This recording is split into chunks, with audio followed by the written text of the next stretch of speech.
Here we are, we finally got our beta for Gears of War E-Day, and I'm sure a lot of you gamers out there probably already have seen or heard all on the social medias what this game is all about. There's some vets out there. Drop me a comment how long you've been playing Gears of War, but we're talking about Gears of War E-Day. This is going to be the beta take of here. Now, this is my first impression of the beta itself, but yes, it is a beta, but we'll get more into that. But it's available on PC and Xbox Game Pass for Ultimate, looking to play the beta. It's going to be open and available soon. But the clean thing I want to get into is mechanics, and this is probably one of the things we're going to touch base on, especially if you are using the controller. I highly recommend. I'm currently using the Legacy default, Legacy scheme there, but these are the controls I definitely recommend. First off, getting into the game is jumping into the settings, look at your controllers, seeing what the button layouts is going to be best suited for you, and take some time to kind of mess with those few things. But for me, playing previous Gears, I went with the Legacy. I might even try the Legacy Alt, but the Legacy scheme has worked best for me. But moving on, yes, this is Gears of War E-Day beta, and honestly, I'm sure you probably already heard or seen other reviews and takes how clunky it is, and it's a big mess.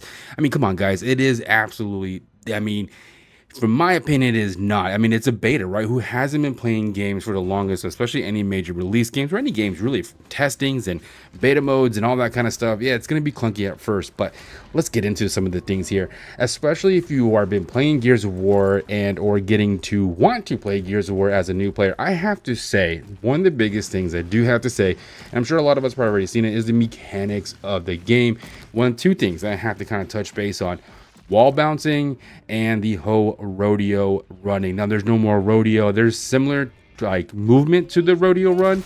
There's no wall bouncing. Some people are saying, oh yes, there is. I haven't experienced wall bouncing players. I don't really do that. It's just not my gameplay, but to each their own. Perfectly fine however you want to play the game. It's Gears of War. It's gritty. It's in your face. It is not Call of Duty.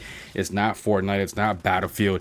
This whole Gears of War level is, or just a whole different take of things. Now, coming back, like I was just saying, that the whole mechanics of things, yes, it is different. And my experience coming just recently playing Gears of War 5 and kind of getting back into the rhythm of Gears, it is definitely a whole entire mechanic of gameplay. Now, kind of touching base on that, it doesn't feel heavy like the old Gears 3 or 5. You just feel like a refrigerator running around with heavy ass armor, and you just don't feel like that. At least in my opinion, you don't feel like, you feel a little bit more smooth. The rodeo-ish is still there. Yes, there is sliding. The mechanics are obviously going to be different, but currently in the beta, there's 2 available modes, especially if you're playing multiplayer. Conquest is actually super cool. You just basically kind of hold your zone area here, then obviously team deathmatch. But the maps, one thing is, you notice if you ever play Gears of War, that the actual maps, in my opinion, there is so much coverage that you can hide behind to get around, like this right here. Freaking awesome. It's funny how he flipped over to the table, but that is cool that you can play with Gears. That's probably one of the biggest mechanics and maneuvers and takes of Gears, is that there is coverage to be taken because they come at you. Players already know that that's just in your face. Get into it. Got the Nasher, little Lancer, however you see fit. But moving on, right? Making this quick and easy. We're going to be going into the Horde. One of my favorite game modes in the Gears series is Horde mode. Now, this is absolutely got to be a huge different take of playing Horde. This is Horde Siege.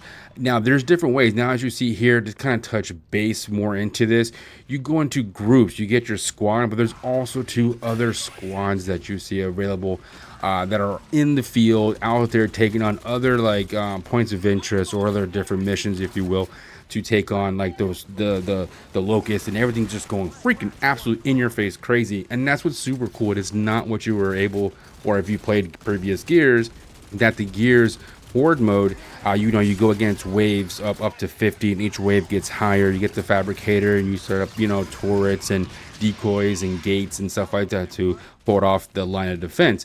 This is not that. This is completely totally different. There's objectives to be made. This thing can last a little longer. There are missions, but they do have different modes. There is still a Horde mode to it, but you still pretty much like more open, if you will, Horde, where you're just not in a particular one standard area. You got objectives to go after, which is super freaking amazing and a different take to it.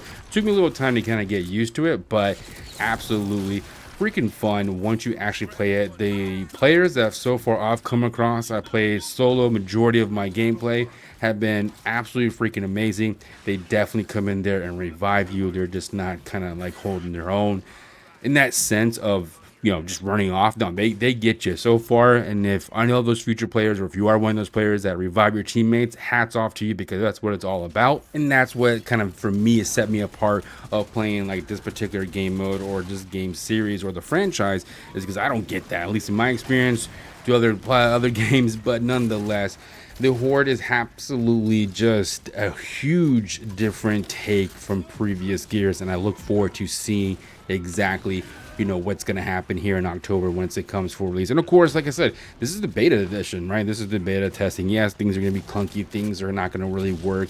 My reload times at times were a little very laggy. Spawn points, they just happen, they just randomly appear, or weapons don't really load or hit right. I mean, it just happens. That's to be expected especially when you're playing like a beta game for it. But with that being said, that is absolutely freaking amazing to play this particular game. Now, there are some mechanics and certain features that I noticed that weren't available, like especially with using nades or frags. I haven't been able to like stick them or use any kind of like meat shields or any kind of that stuff. I'm not sure if they're going to implement that when it comes to full release or maybe even future patches. But there were certain things that I noticed that that weren't available in the beta or so far right now into the beta, especially with even using Lancers, like the Lancer duels. That I haven't seen that come about, or even grabbing an enemy from behind like a pillar, or if you're taking cover and you grab them. Now, cool thing, you do weapons cache. You have this particular thing right here, what you see here, which you can upgrade your squad perks. You get weapons, you can also too, and which is nice, it's not just a limited thing, especially if you're holding down a zone and that you're going to like basically it's coming down, the waves are coming in, you can keep going back to that weapons cache to replenish like your frags, your spikes, your razors, which is really cool because you can continuously use that. So far right now, I haven't seen so many come at once, but the enemies that do flow through when it becomes a boss wave, it is very hard. It comes through and yeah, it definitely hits. So you just be prepared, be ready to go with it. And just, yeah, these guys are freaking crazy. But yeah, one of these bosses here has like a spear spike, which is definitely hard hitting. So definitely take your coverage, be ready to do it. But as you see here, I got a little hit, but the people come through, man. They definitely come through. I like about that in the Gears community. So if you are going to be playing this game here, be ready to revive your teammates because the waves are coming through. So especially if you are a new player, definitely make sure you're checking on your teammates, because like I said, these boss waves and enemies are getting harder. And yeah, especially if you're new, you definitely want to revive your teammates because those XPs and those rewards are very beneficial to help you, to level up your character. You'll be able to unlock some things.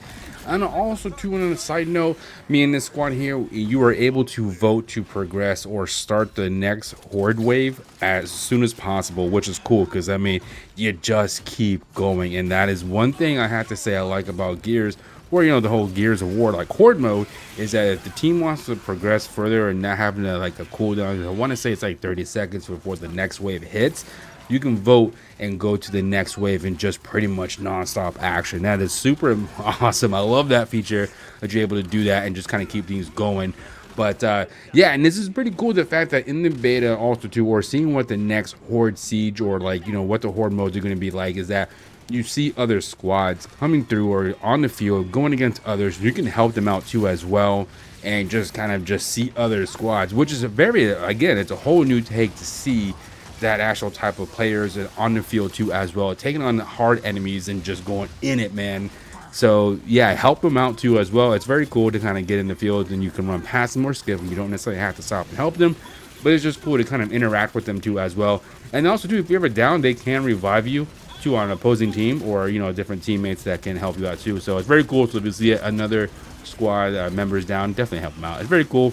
Be a team player. But yeah, let's go ahead and keep going. Now, one of the biggest things too I've seen so far is the type of weapons. I know some players or some vets were talking about, like, the Lancer does not sound like the same. To me, it still has the Lancer sound, but I can't believe that's even a thing. but the weapons are still there. You still get your OG weapons, you still get those type of things and those overpower weapons. Now there are a few other new weapons. I don't remember exactly what the new weapons were exactly called, but there are some new like takes, some new heavy weapons like the machinery, like the one that just, I think one of the bosses that shoots that like chain piercer or like spear. There's that. There's like another high powered sniper kind of automatic rifle, so to speak. But there are some newer weapons, but we don't know exactly yet to what weapons are going to be happening, but it's still there. Again, coming back to overall everything, thank you for sticking through this. But yeah, now again, I forgot to kind of highly mention this. Going to make this kind of quick here, but this is also too part of the horde mode is that extraction. So when you finally come in, you're closing into those ending, rounds there. This is it. You'll be able to extract, which is a whole other level. That was super cool to kind of have that experience. But yeah, this is the Gears of War E-Day beta. Let me know, guys, what you think. Hit that sub button. I highly appreciate your time for sticking through and watching this video. Let me know what your thoughts about Gears and being able to play this game.